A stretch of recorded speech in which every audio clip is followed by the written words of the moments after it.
Hello મિત્રો, નમસ્કાર. હું છું દેવેન્દ્ર શાહ. કરંટ ટોપિક્સમાં આપનું સ્વાગત છે.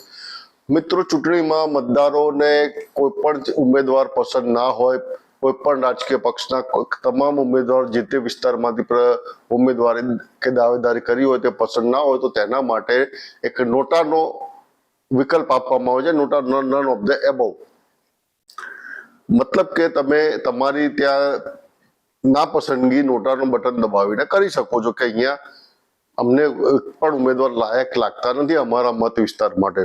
જો કે બાબત અલગ છે કે આ વખતે 701 વિસ્તારના મતદારોને આનો પણ ઉપયોગ કરવાની તક મળી નથી, પરંતુ હવે બાબત જૂની થઈ ગઈ છે. હવે નવી આપણે એક બાબત પર ધ્યાન રાખીએ કે અમદાવાદ મ્યુનિસિપલ કોર્પોરેશનની છેલ્લી 2 ચૂંટણી એટલે મતલબ કે 2015 અને 2021માં કેટલા મતદારોએ નોટાનો ઉપયોગ કર્યો હતો અને કયા વિસ્તારમાં નોટાના સૌથી વધુ મત નોંધાયા હતા તેની એક એનાલિસિસ મેં કરી છે. આશા છે આપને પસંદ પણ આવશે. તો મિત્રો, પહેલા જો 2015માં જે છે તે કુલ 38,647 લોકોએ નોટા બટન દબાવ્યું હતું. 38,647.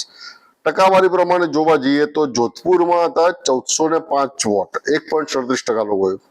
ભારતીય જનતા પાર્ટીનો ઘર છે. બોડકદેવમાં સેમ 1153, 1.07. અને નવરંગપુરામાં પણ સેમ 1.07, 1164 લોકોએ કર્યું હતું. ઘાટલોડિયામાં કર્યું હતું 1490, 1.15.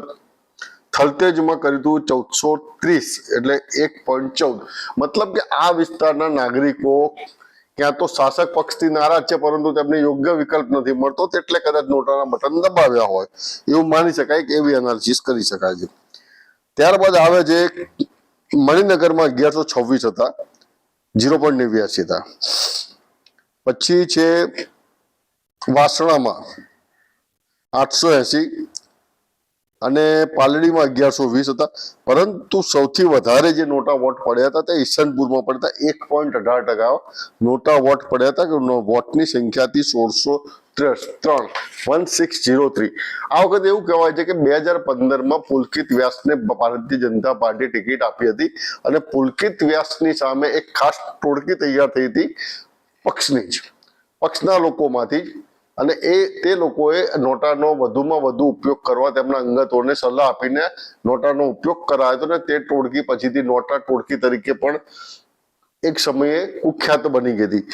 પાછું એવું છે કે 2021માં નોટા ટોળકી પૈકી 2 જણને ભારતીય જનતા પાર્ટીએ ટિકિટ પણ આપી હતી, કદર કરી હશે કદાચ નોટામાં નોટ નખાવા બદલ, અને 2026માં પાછી ટિકિટ એ લોકોને કાપી નાખવામાં આવી છે. એટલે ઈસનપુરનો એક આ ઇતિહાસ છે નોટાનો જે આપની સમક્ષ રજૂ કર્યો છે.